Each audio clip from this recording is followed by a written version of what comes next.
Good evening students, welcome to SRS IAS and law academy. आज की जो हमारी करंट अफेयर की क्लास है वो साइंस एंड टेक से रिलेटेड है। तो रिसेंटली जो हमारी जो क्लास आज की जो क्लास होगी वो मिशन डेफ स्पेस के बारे में है। तो सबसे पहले देखते हैं ये जो मिशन डेफ स्पेस है ये न्यूज़ में क्यों है।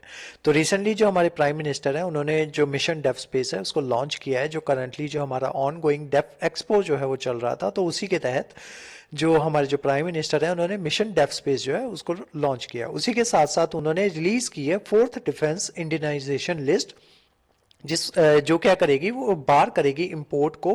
101 आइटम्स जो हैं जो हम बाहर से इंपोर्ट किया करते थे उसको एक सर्टेन टाइमलाइन के बाद हम जो है उसको इंपोर्ट करना बंद कर देंगे और इंडिया में ही उसकी जो मैन्युफैक्चरिंग है वो की जाया करेगी।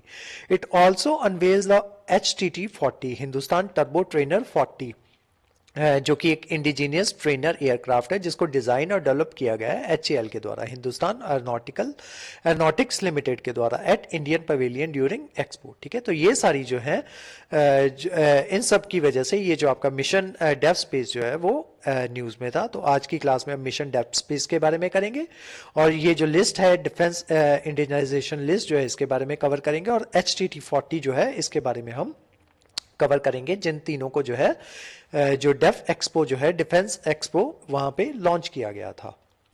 तो देखते हैं सबसे पहले मिशन डेफ स्पेस के बारे में। It is an ambitious effort to develop innovative solutions for the 3 services. कौन कौन सी? इंडियन एयरफोर्स, नेवी और Indian army in the space domain through the Indian industry and startups. तो 75 challenges are being open to get innovative solutions based on defense requirement in the space domain। जो defence requirements जो है space domain में उनके जो innovative solutions जो है उनको लेने के लिए जो स्टार्टअप्स जो हैं या इनोवेटर्स जो हैं या फिर जो प्राइवेट सेक्टर्स जो हैं उनको इनवाइट किया जाएगा, ताकि ये जो 75 चैलेंजेस जो हैं उनको जो है उनके जो सॉल्यूशंस जो हैं वो फाइंड किए जा सकें।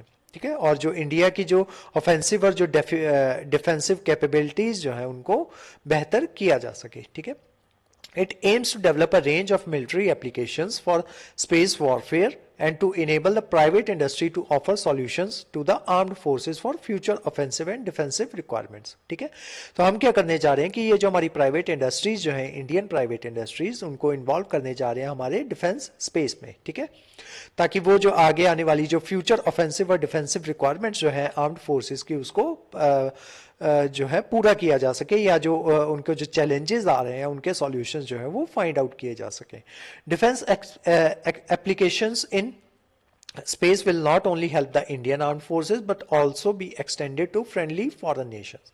तो जो हमारे फ्रेंडली फॉरेन नेशंस जो है उनको भी ये जो है आपकी हमारी जो डिफेंस एप्लीकेशंस होंगी उनको भी इससे मदद मिलेगी। उसके अलावा ये देख लेते हैं कि इंडियनाइजेशन ऑफ डिफेंस क्या होता है, क्योंकि हमने पढ़ा था ना इंडियनाइजेशन ऑफ डिफेंस की जो बात की जा रही है। ठीक है, आत्मनिर्भर भारत के तहत इंडियनाइजेशन जो है हर चीज की हम करने जा रहे हैं, तो उसी के तहत आपका आता है Indianisation of defence.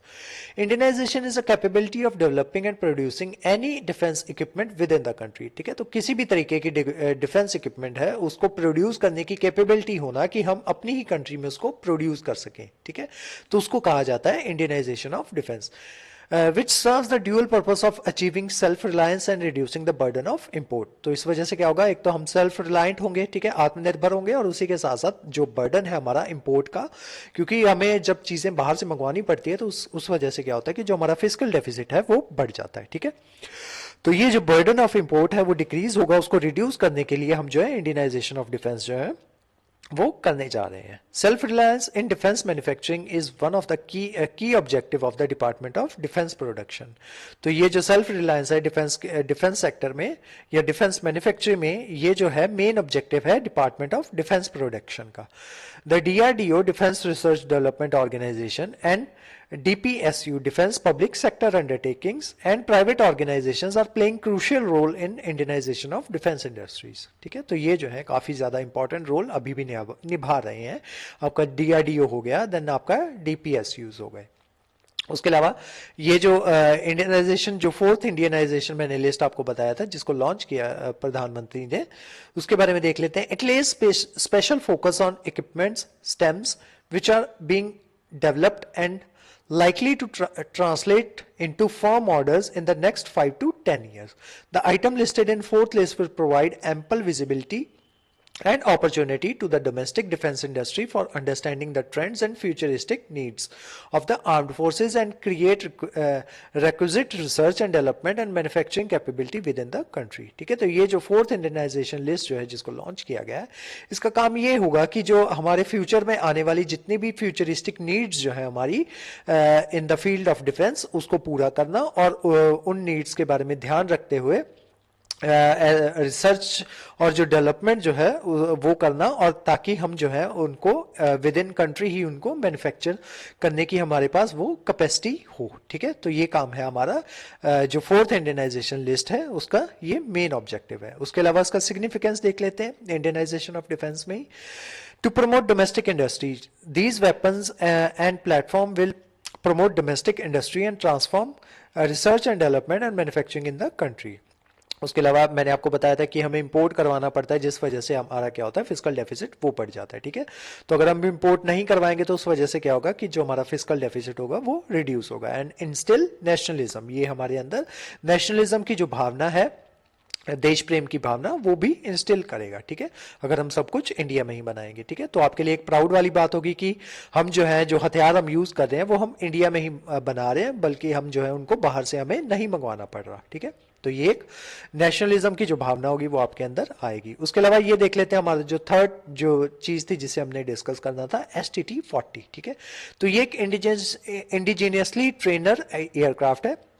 STT-40 is a basic training aircraft developed by Hindustan Aeronautics Limited for the Indian Air Force. It will replace the aging fleet of HAL, Hindustan Aeronautical Limited, HPT-32 Deepak trainers. ठीक है, तो इससे पहले हम HPT-32 दीपक trainers जो है उनका use किया करते थे, अब जो है हम STT-40 जो है उसका यूज किया करेंगे।